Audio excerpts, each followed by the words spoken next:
Those Shoes by Maribeth Boelts.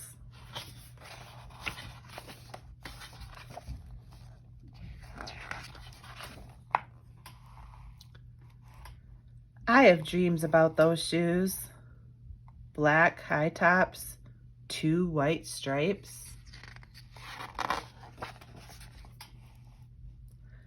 Grandma, I want them. There's no room for one around here. Just need, Grandma says. And what you need are new boots for winter. Brandon T comes to school in those shoes. He says he's the fastest runner now, not me. I was always the fastest before those shoes came along. Nate comes to school in those shoes. Antonio and I count how many times Nate goes to the bathroom. 7 times in one day, just so he can walk up and down the hall real slow. Next, Alan, Jacoby, and Terrence each get a pair. The one day in the middle of kickball, one of my shoes comes apart. Looks like you could use a new pair, Jeremy, Mr. Alfrey, the guidance counselor says. He brings out a box of shoes and other stuff he has for kids who need things. He helps me find the only shoes that are my size. Velcro, like the ones my little cousin Marshall wears. They have an animal on them from a cartoon I don't think any kid ever watched. When I come back to the classroom, Alan Jacoby takes one look at Mr. Alfrey's shoes and laughs, and so do Terrence, Brandon T, and everyone else. The only kid not laughing is Antonio Parker. At home, Grandma says, "How kind of Mr. Alfrey." I nod and turn my back. I'm not going to cry about any dumb shoes.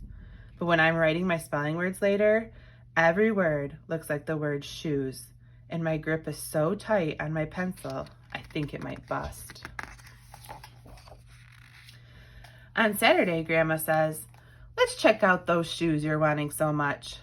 I got a little bit of money set aside. Might be enough. You never know. At the shoe store, Grandma turns those shoes over so she can check the price. When she sees it, she sits down heavy. "Maybe they wrote it down wrong," I say. Grandma shakes her head. Then I remember the thrift shops. What if there's a rich kid who outgrew his or got 2 pairs for Christmas and had to give one of them away? We ride the bus to the first thrift shop. Black cowboy boots, pink slippers, sandals, high heels, every kind of shoes except the ones I want. We ride the bus to the second thrift shop. Not a pair of those shoes are in sight. Around the corner is the third thrift shop. I see something in the window. Black shoes with 2 white stripes, high tops, perfect shape. $2.50. Those shoes. My heart is pounding hard as I take off my shoes and hitch up my baggy socks. "How exciting," Grandma says. "What size are they?" I shove my foot into the first shoe, curling my toes to get my heel in. "I don't know, but I think they fit." Grandma kneels on the floor and feels for my toes at the end of the shoe. "Oh, Jeremy," she says, "I can't spend good money on shoes that don't fit." I pull the other shoe on and try to walk around. "They're okay," I say, holding my breath and praying that my toes will fall off right then and there. But my toes don't fall off. I buy them anyway with my own money, and I squeeze them on and limp to the bus stop. At home a few days later, Grandma puts a new pair of snow boots in my closet and doesn't say a word about my 2 big feet shuffling around in my 2 small shoes. "Sometimes shoes stretch," I say. Grandma gives me a hug. I check every day, but those shoes don't stretch. I have to wear my Mr. Alfrey's to school instead. One day during math, I glance at Antonio's shoes. One of them is taped up and his feet look smaller than mine. After school, I head to the park to think. Antonio is there, the only kid who didn't laugh at my Mr. Alfrey shoes. We shoot baskets. A loose piece of tape on Antonio's shoe smacks the concrete every time he jumps. I think I'm not going to do it. We leap off the swings.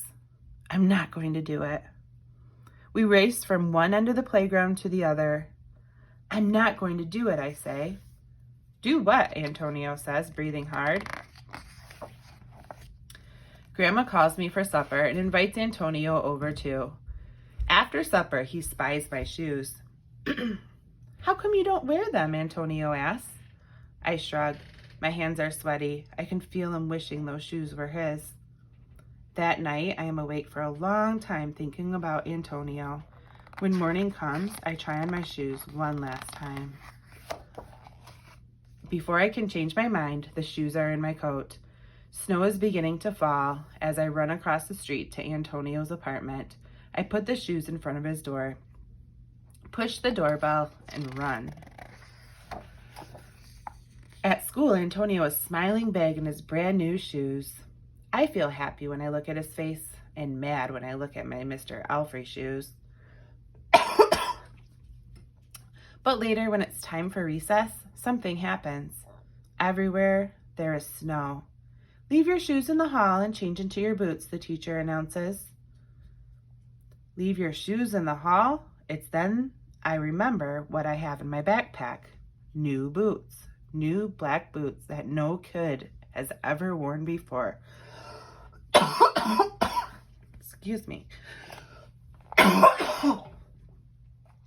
Standing in line to go to recess, Antonio leans forward and says, "Thanks." I smile and give him a nudge.